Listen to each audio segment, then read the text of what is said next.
आज हम लोग प्रीपोजिशन में वन के उपयोग को पढ़ेंगे कि वन का प्रयोग किन किन अर्थों में किया जाता है और कैसे किया जाता है। तो हमने सबसे पहले लिखा है यूजेज ऑफ वन, यानी वन के उपयोग, वन के प्रयोग।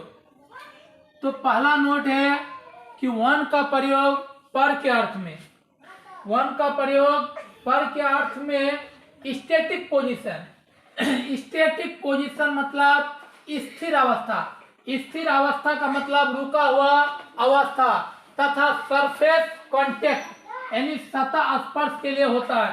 फॉर एग्जांपल, मान लो कि वो जो पेन है मेरे हथेली पर है, तो जरा बताओ कि पेन जो है बिल्कुल क्या है, रुका हुआ, किस पर, हथेली पर। तो यहाँ पर हम लोग वन का प्रयोग कर सकते हैं। और दूसरा एग्जांपल और है, स्थिर अवस्था में होना चाहिए, यानी बिल्कुल रुकी हुई होना चाहिए, यानी हिलना डुलना नहीं चाहिए। और जो वस्तु का जो है सतह जो है दूसरी वस्तु की सतह के संपर्क में होना चाहिए।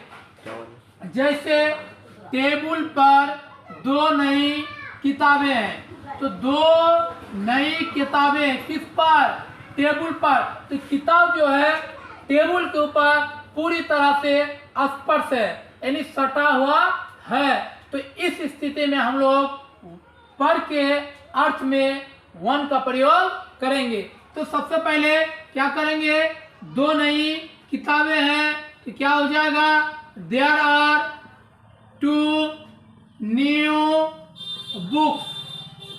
There are two new books किस पर, टेबल पर। वन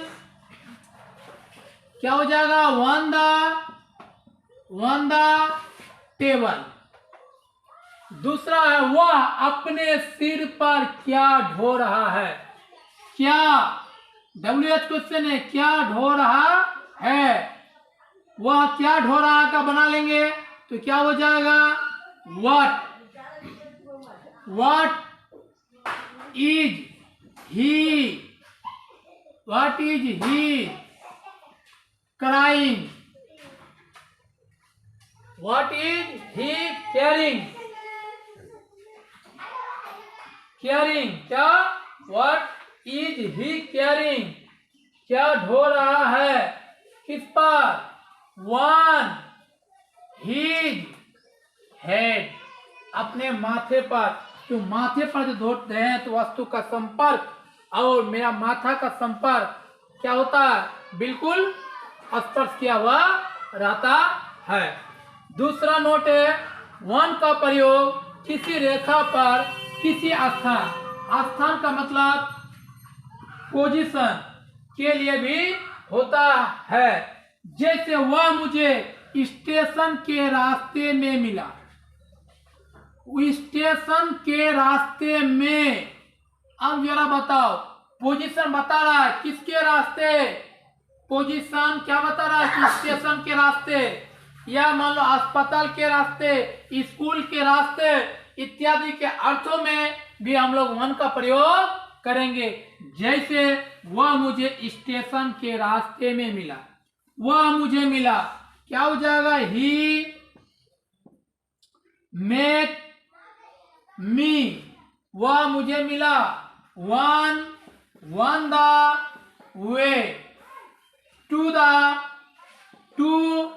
द स्टेशन, वह मुझे स्टेशन के रास्ते में मिला। यहाँ पोजीशन को क्या कर रहा है, इंडिकेट कर रहा है। सड़क पर कौन खड़ा है, कौन खड़ा है,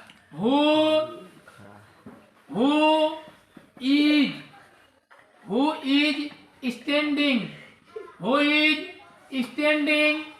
on the road। तो समझ गया, यहाँ पर इस सड़क पर पोजीशन बता रहा है, किस पर, सड़क पर। तो यहाँ भी वन का प्रयोग कर दिए। चलिए उसको नोट कीजिए।